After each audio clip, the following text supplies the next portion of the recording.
შემდეგ რაც ხელოვნების სახლის წარმომადგენლები შეიკრიბნენ იმ საგამოფენო დარბაზში, რომლის წართმევასაც აპირებს გორის მერია, იქ დააფიქსირეს საკუთარი პოზიციები, მხარდაჭერა აღუთქვეს ხელოვნებს, შემდეგ მსვლელობა გამართეს გორის ცენტრალურ მოედნამდე და იმ ადგილზე, სადაც 2008 წლის რუსეთ-საქართველოს ომის დროს ბომბები ცვიოდა სწორედ ოკუპანტი პუტინის და ამ ომის შემოქმედის ფიტული დაწვა. ჩვენ შეგვიძლია ახლა პირდაპირ ეთერში ნახოთ ეს მომენტი.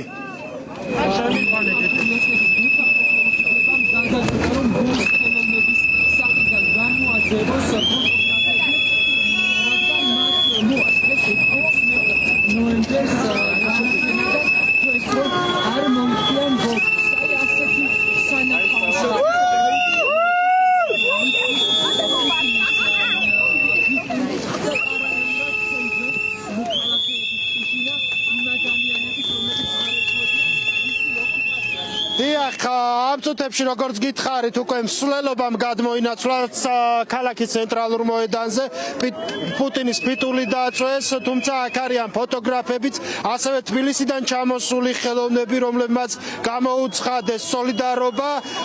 თოთო გვრიტიშვილია გორის ფოტოგრაფთა კლუბის დამფუძნებელი.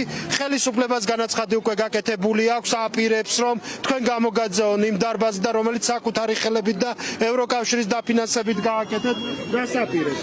პირველ რიგში მადლობა ჩვენს მხარდამჭერებს და ყველა იმ ადამიანს, ვინც ჩვენთან მოვიდა და გვერდში დაგვიდგა და მივართავთ სასამართლოს და სამართლებრივ დავას ვაწარმოებთ. იქამდე ვიქნებით, სანამ ეს დავა საჩვენოდ არ გადაწყდება და იმიტომ რომ ეს ძალიან მნიშვნელოვანია, რომ ამ ქალაქში არსებობდეს ერთი სივრცე. დიახ, კიდევ ერთხელ შევახსენოთ მაყურებელს, მას შემდეგ რის დრას მოყვა თქვენი დარბაზიდან გამოძევების გადაწყვეტილება?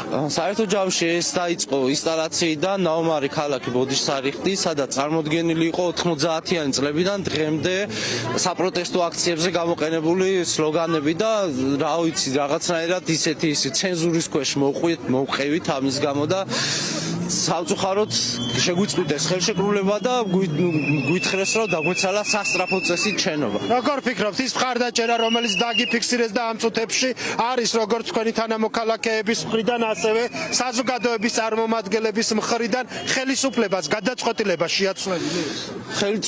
მაგას ვერ გეტყვით ვერანაირად, თუმცა ამ ხალხს უნდა მოусმინოს ხელისუფლება. მე ამას ვიტყოდი, იმიტომ რომ ეს ხალხი აქ ცხოვრობს ამ ქალაქში, ყველას იცნობს და აუცილებელია რომ ერთი ადამიანი სანამ კი როდესაც კი უკმაყოფილოა, ხელისუფლება მოსმინოს ყოველთვის. დიდი მადლობა, თქვენ უსმენდით ოთარ გვრიტიშვილს, როგორც გითხარით, აქ სიტუაცია არის შემდეგი, რომ მას შემდეგ რაც ფოტოგრაფებმა გადმოინაცვლეს გორის ცენტრალურ მოედანზე, მათ პროტესტის ნიშნად დაწვეს სწორედ ამ ადგილზე პუტინის ფიტული, სადაც 2008 წლის რუსეთ-საქართველოს ომის დროს ცვიოდა ბომბები.